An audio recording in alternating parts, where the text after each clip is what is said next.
అన్నదాత అన్నదాత మీ అన్నదాత చెమటోడ్చి ఆహారాన్నందించే రైతన్నా అనునిత్యం నీ కండదండగా నిలిచే నేస్తం ఎవరన్నా అన్నదాత అన్నదాత మీ అన్నదాత.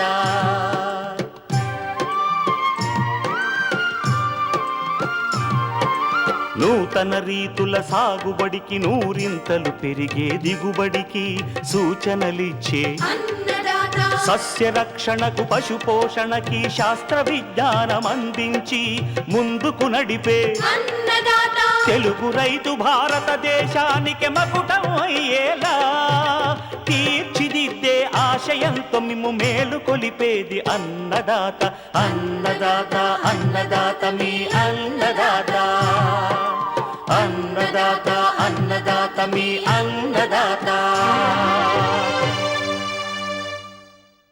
అన్నదాత ప్రేక్షకులకు నమస్కారం. ఈనాటి ముఖ్యాంశాలు: వేసవి ప్రొద్దుతిరుగుడు సాగులో మెళకువలు,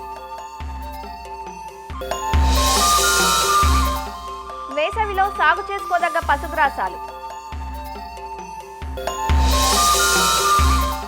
చిరుధాన్యాల సాగు మార్కెటింగ్లో గిరిజన మహిళా రైతు శ్రీ వెంకటేశ్వర వందన్ వికాస్ కేంద్రంతో సమైక్యమై పలువురికి ఉపాధి.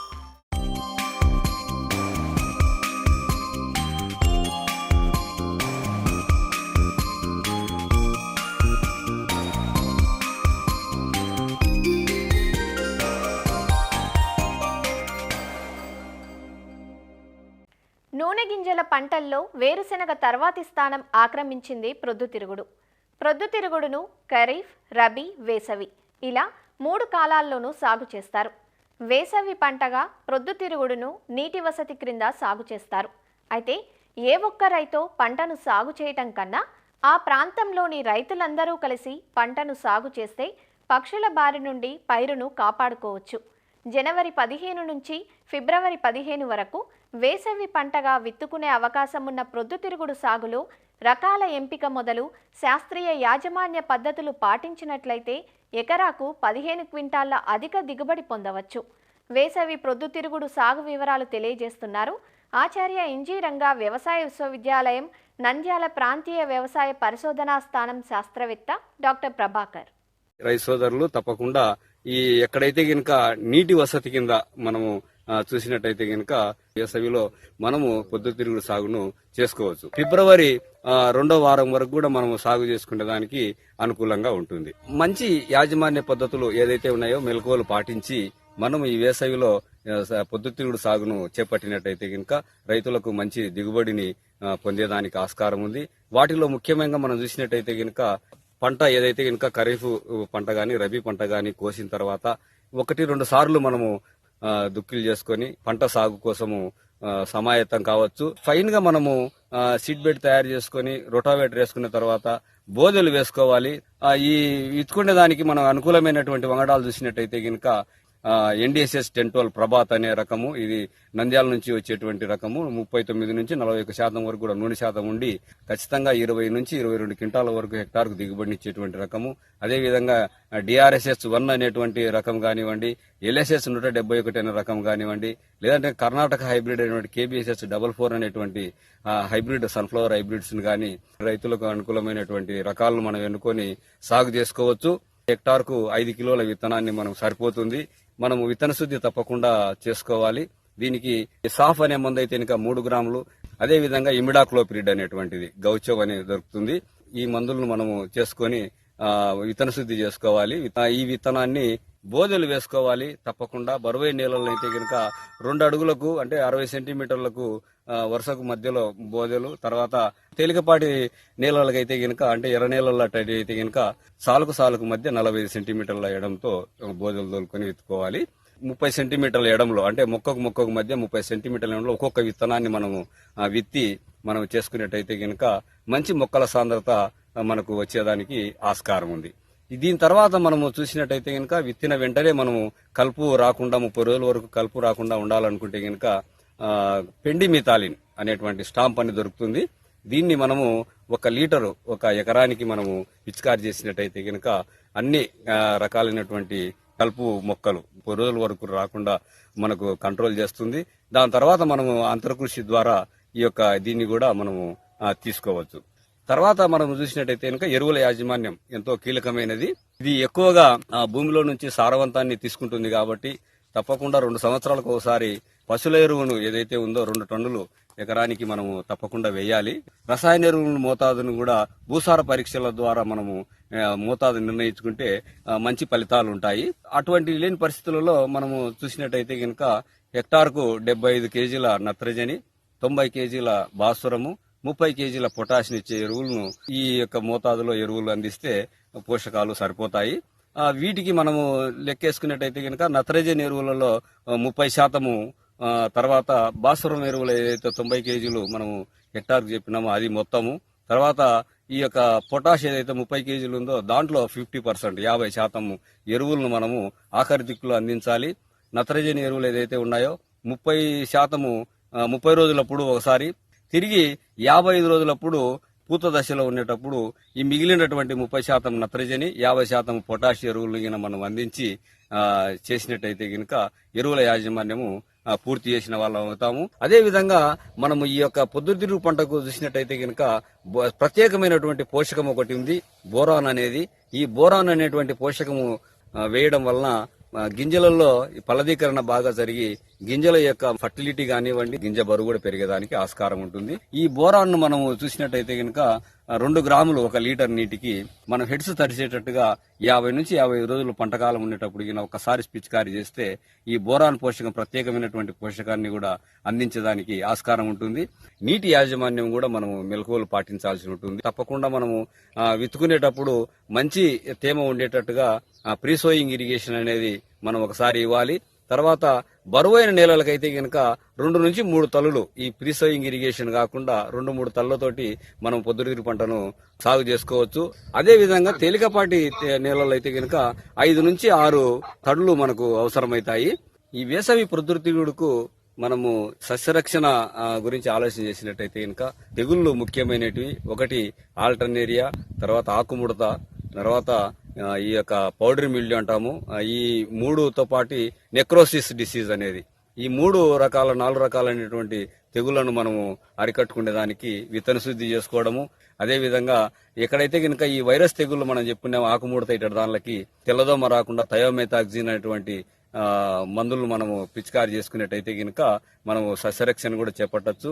అదే విధంగా ఈ పొద్దుతిరుగు పంటకు వేసవిలో చేసుకునే దానికి ఈ పక్షుల బెడద కూడా ఉంటుంది కాబట్టి ఈ పక్షుల బెడద కోసము మనము తప్పకుండా ఈ 70-80 రోజుల తర్వాత ఒక 20 రోజుల వరకు కూడా పక్షుల బారి నుంచి రక్షించుకునేదానికి నైలాన్ నెట్స్ కానివ్వండి, లేదంటే కనుక రిబ్బన్లు కానివ్వండి, లేదంటే కనుక ఈ యొక్క శబ్దాన్ని ఇచ్చేటువంటి పరికరాలు ఇప్పుడు బాగా అందుబాటులో ఉన్నాయి. వాటిని మనము ఉదయము సాయంకాలము చేసి అరికట్టినట్టయితే గనక పక్షుల బెడద నుండి కూడా పైరును కాపాడుకోవచ్చు. ఈ విధంగానటువంటి యాజమాన్యాన్ని చేపట్టిన తర్వాత ఈ పంట కోతకొచ్చే దశను కూడా మంచి నాణ్యత కోసం మనం గుర్తించాలి.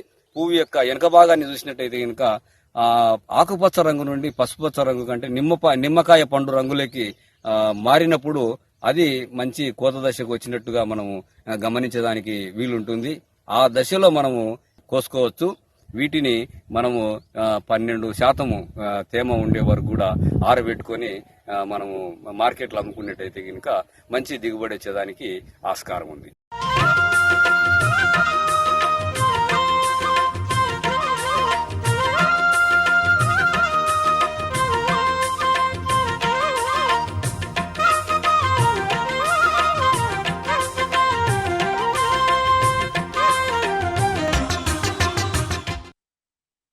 సాగు రంగంతో పాటు రైతుకు చేదోడు వాదోడుగా ఉంటున్నాయి అనుబంధ రంగాలు. పంటలకు తోడుగా పశువులు, జీవాలు, కోళ్ల పెంపకంతో సాగును సమీకృతంగా చేపట్టినప్పుడు రైతుకు రిస్క్ తగ్గి ఎంతో కొంత ఆదాయం సమకూరే అవకాశం ఉంటుంది. పాడి నిర్వహణలో 60 నుంచి 70% వ్యయం పోషణకే అవుతుంది. పచ్చి మేతలను ఎంత పుష్కలంగా అందించగలిగితే పోషణ వ్యయంపై అంతగా నియంత్రణ ఉంటుంది. రాబోయేదేమో వేసవికాలం. గ్రాసాలకు కొరత ఏర్పడే ఎండాకాలంలో పచ్చి మేతల అవసరాలను తీర్చుకోవాలంటే రైతులు తమకున్న నీటి వసతిని అనుసరించి స్వల్పకాలంలో చేతికొచ్చే పశుగ్రాసాలను సాగు చేసుకోవాలి. అలా విత్తుకోదగ్గ గ్రాసాలు పెంపకంలో తీసుకోవాల్సిన జాగ్రత్తలను తెలియజేస్తున్నారు ప్రొఫెసర్ జయశంకర్, తెలంగాణ రాష్ట్ర వ్యవసాయ విశ్వవిద్యాలయం పాలెం వ్యవసాయ కళాశాల అధ్యాపకురాలు డాక్టర్ సిహెచ్ ప్రగతి. ఒక రైతుకు గనక ఒక 2 పాడి పశువులు, 20 జీవాలు, 200 కోళ్ళు ఉన్నట్లయితే ఒక అరెకరంలో అంటే పావు ఎకరంలో గడ్డి జాతి పశుగ్రాసాలను, పావు ఎకరంలో లెగ్యూమ్ జాతి పశుగ్రాసాలను గనక పెంచుకున్నట్లయితే సంవత్సరం అంతా కూడా పశువులకు కానీ గొర్రెలు లేదా మేకలకు కానీ సంవత్సరం అంతా కూడా మేతను అందించడానికి వీలుగా ఉంటుంది. మామూలుగా రోజుకి ఒక పాడి పశువు గనక తీసుకున్నట్లయితే ఒక 30 కిలోల పచ్చిగడ్డి, ఒక 6 కిలోల ఎండుగడ్డి, 3 కిలోల దాణా అనేది అవసరం అవుతుంది. సో ఇవి సంవత్సరం అంతా కూడా పొలం నుంచి రావాలి అంటే ఒక 2 పాడి పశువులకు 20 జీవాలకు కలిపి ఒక అరెకరంలో గనక అంటే ఒక పావు ఎకరంలో ధాన్యపు జాతి గడ్డి, ఒక పావు ఎకరంలో లెగ్యూమ్ జాతి గడ్డి వేసుకున్నట్లయితే సంవత్సరం అంతా కూడా మేత లభిస్తుంది. ముఖ్యంగా ఈ గడ్డి జాతి పశుగ్రాసాల్లో కనుక తీసుకున్నట్లయితే super Napier, hybrid bajra Napier అనేది బాగుంటుంది. తర్వాత లెగ్యూమ్ జాతి పశుగ్రాసాల్లో లూసర్న్ కానీ, హెడ్జ్ లూసర్న్ కానీ ఇలాంటివి వేసుకోవచ్చు. లేదు ఇంకా అదనంగా కొంత భూమి కేటాయించగలరు అనుకుంటే మామూలుగా మేత జొన్న, మేత మొక్కజొన్న ఇట్లాంటివి వేసుకునేటువంటి అవకాశం ఉంటుంది. ముఖ్యంగా హైబ్రిడ్ బాజ్రా నేపియర్ అనేటువంటి పశుగ్రాసం గనక తీసుకున్నట్లయితే ఇందులో ముఖ్యమైనటువంటి రకాలు కో3 కానీ, కో4 కానీ, సూపర్ నేపియర్ కానీ ఇలాంటి రకాలు అధికంగా పశుగ్రాసాన్ని ఇచ్చేటువంటి రకాలు. ముఖ్యంగా ఇది కాండపు ముక్కల ద్వారా పొలంలో అనేది వేసుకొని దాన్ని మల్టిప్లై చేసుకోవచ్చు ఆ పశుగ్రాసం కింద విస్తీర్ణాన్ని. హెక్టార్కి చూసుకుంటే 30,000 కాండపు ముక్కలు అనేవి ఒక హెక్టార్కి అవసరం అవుతాయి. దీన్ని ముఖ్యంగా ఫిబ్రవరి మాసం వరకు కూడా వేసుకోవచ్చు.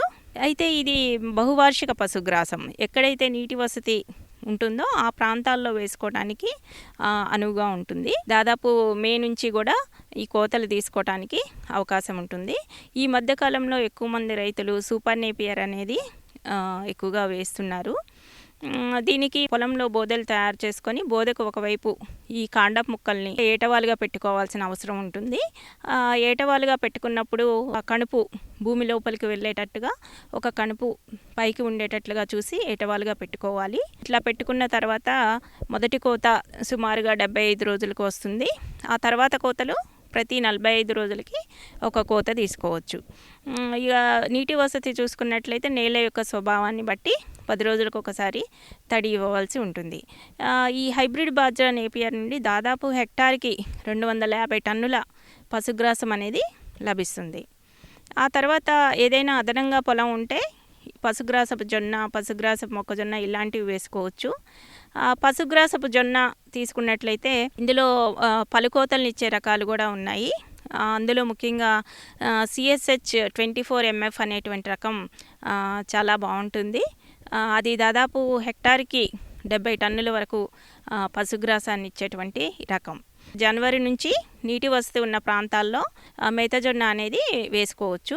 ఈ ఎరువుల యాజమాన్యం కనుక చూసుకున్నట్లయితే హెక్టార్కి 30 కిలోల నత్రజని, 50 కిలోల భాస్వరం, 30 కిలోల పొటాష్ అనేది హెక్టార్కి అవసరం అవుతుంది.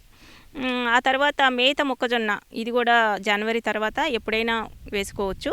కాకపోతే నీటి వసతి అనేది చూసుకోవాల్సి ఉంటుంది. ఈ మేత మొక్కజొన్నలో చూసుకున్నట్లయితే ఆఫ్రికన్ టాల్ కానీ మంచి దిగుబడినిచ్చేటువంటి రకం. ఇందులో మామూలుగా హెక్టార్కి చూసుకున్నట్లయితే ఒక 50 కిలోల విత్తనం అనేది అవసరం అవుతుంది. వరుసల మధ్యలో 60 సెంటీమీటర్లు దూరం ఉండేటట్లుగా విత్తుకోవాలి. హెక్టార్కి చూసుకున్నట్లయితే దాదాపు 100 కిలోల నత్రజని, 50 కిలోల భాస్వరం, 30 కిలోల పొటాష్ అనేది అవసరం అవుతుంది. ఈ మేత మొక్కజొన్న కూడా దాదాపు హెక్టార్కి ఒక 50 టన్నుల వరకు కూడా పశుగ్రాసాన్ని ఇస్తుంది. అయితే ఇది మనం ఒక కోతలో మాత్రమే తీసుకోవడానికి అవకాశం ఉంటుంది. తర్వాత ఈ లెగ్యూమ్ జాతి పశుగ్రాసాల్లో లూసర్న్ కానీ, హెడ్జ్ లూసర్న్ కానీ వేసుకోవచ్చు. లూసర్న్ అంటే బహువార్షిక రకము. వేసుకున్నప్పుడు కొద్దిగా ఎక్కడైతే బంగారు తీగ వంటి సమస్యలు ఉన్నాయో అక్కడ ఆ ప్రాంతాల్లో హెడ్జ్ లూసర్న్ లేదా దశరథ గడ్డి అనేది వేసుకోవచ్చు. ఈ హెడ్జ్ లూసన్ అనేది విత్తనం ద్వారా మనం వేసుకోవాల్సి ఉంటుంది. దాదాపు హెక్టార్కి చూసుకున్నట్లయితే ఒక 20 కిలోల విత్తనం వరకు అవసరం ఉంటుంది. హెడ్జ్ లూసన్ అనేది పశువులకే కాకుండా గొర్రెలు లేదా మేకలకు కూడా మంచి మేతగా వేయవచ్చు. ఇది దాదాపు 125 టన్నుల వరకు కూడా ఒక హెక్టార్కి దిగుబడిని ఇచ్చేటువంటి పంట. ఒక 3 ఫీట్ హైట్ వచ్చిన తర్వాత ఒక ఫీట్ వరకు కట్ చేసుకున్నట్లయితే మళ్ళీ తర్వాత అది పెరగటానికి అవకాశం ఉంటుంది. అట్లాగే ఇంకొకటి, చుట్టూ గట్ల మీద కూడా కొంచెం బహువార్షిక చెట్లను అంటే అవిసె కానీ సుబాబులు కానీ ఇలాంటివి కూడా వేసుకున్నట్లయితే ఈ వేసవి కాలంలో అవి జీవాలకు మేతగా కూడా ఉపయోగపడతాయి.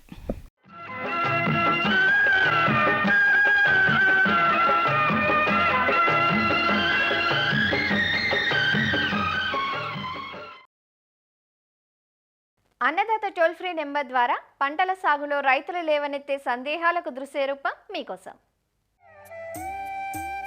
కొబ్బరిలో కాండం పైన నల్లటి మచ్చలు కనిపిస్తున్నాయి, నివారణ తెలియజేయండి అని అడుగుతున్నారు నిజామాబాద్ జిల్లా పొత్తంగల్ నుండి సువర్ణలత. కొబ్బరిలో మనకి ముఖ్యమైన తెగులు చూసుకున్నట్లయితే నల్లమచ్చ తెగులు. ఇది బూజుజాతి శిలీంధ్రానికి చెందిన కారకం అన్నమాట. లక్షణాలు చూసుకున్నట్లయితే కాండం యొక్క మొదలు భాగంలో నల్లటి రంగు జిగురు పదార్థం అనేది వస్తూ ఉంటుంది. ఇది ఎండిపోయి ఆ నల్లటి రంగు మచ్చలాగా ఏర్పడుతుంది.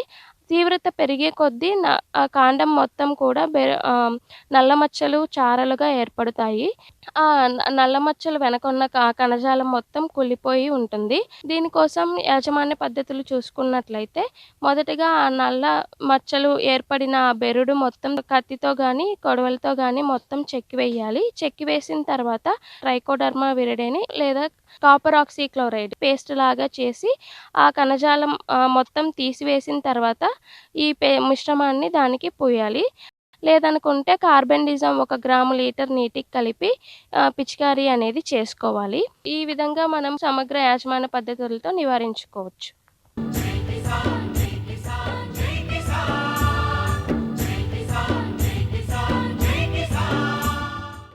సాగు భూమి 2.5 ఎకరాలు, తెలిసిన పంటలు చిరుధాన్యాలు. కొన్నేళ్లుగా ఒకే విధంగా కొనసాగుతున్న జీవన గమనంలో మార్పుకు శ్రీకారం చుట్టింది పార్వతీపురం మన్యం జిల్లాకు చెందిన గిరిజన మహిళ. పండించిన పంటను నేరుగా అమ్ముకుంటే వచ్చే లాభం కంటే ఉప ఉత్పత్తుల తయారీతో ఆదాయాన్ని మెరుగుపరుచుకోవచ్చన్న నిపుణుల సలహాతో ఆ దిశగా అడుగులు వేసింది. దీంతో రెట్టింపు ఆదాయం గడించడంతో పాటు పలువురికి ఉపాధి సైతం కల్పిస్తోంది. మరి ఆ మహిళ చిరుధాన్యాలతో ఎలా ఆదాయం గడిస్తుందో చూసేద్దాం రండి. పార్వతీపురం మన్యం జిల్లా పాచిపెంట మండలం కూనంబంద వలసకు చెందిన ఈ గిరిజన మహిళా రైతు పేరు చొక్కాపు దేవి.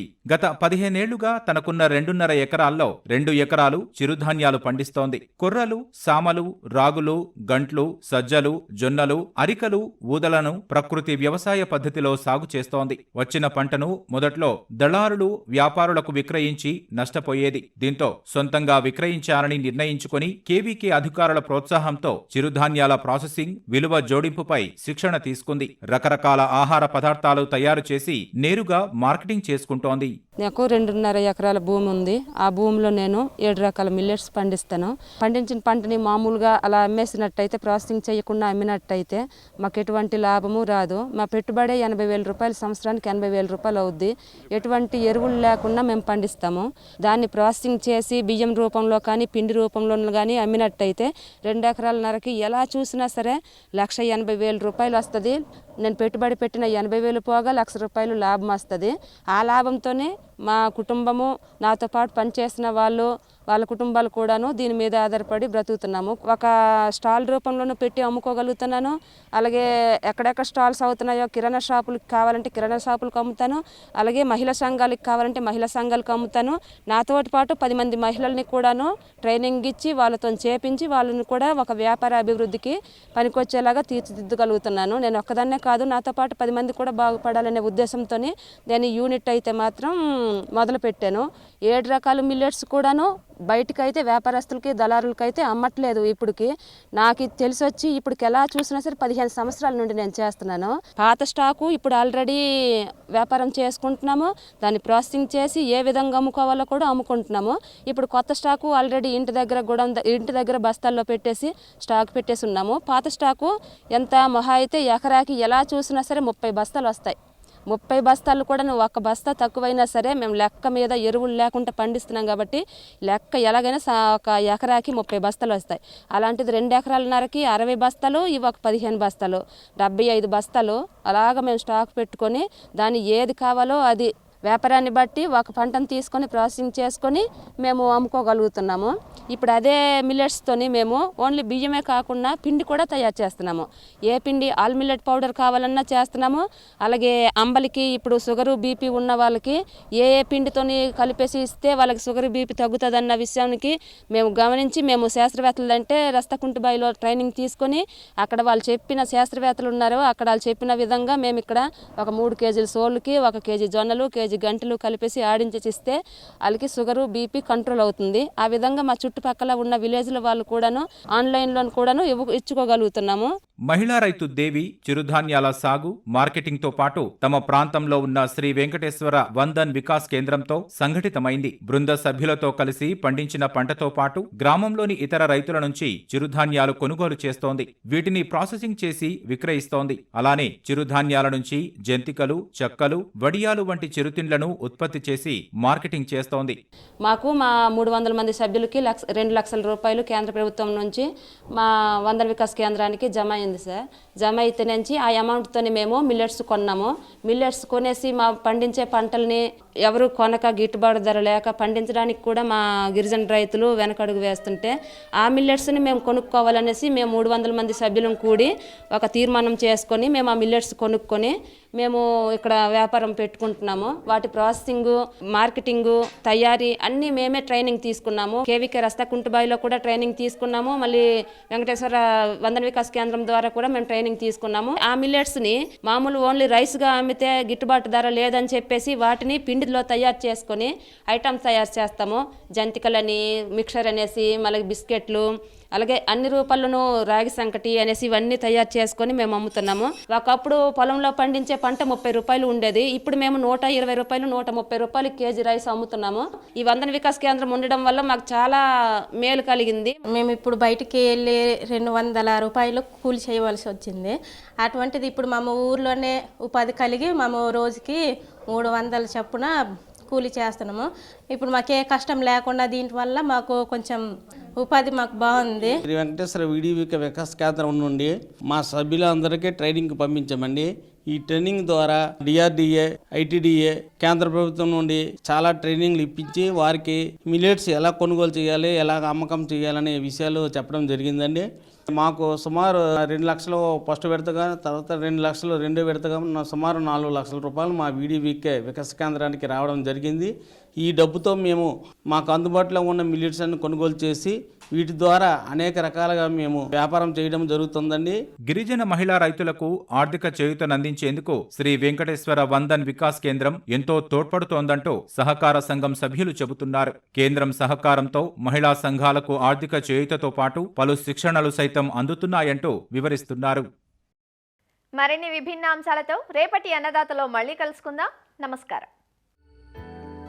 అన్నదాతలు తమ సందేహాలు, సమస్యలను 1800-425-4085 టోల్ ఫ్రీ నెంబర్లో ఉదయం 10 గంటల నుంచి 11 గంటల మధ్య పని దినాలలో సంప్రదించగలరు. ఈ కార్యక్రమాన్ని యూట్యూబ్లో www.youtube.com/annadaata ETV లింక్ ద్వారా వీక్షించవచ్చు.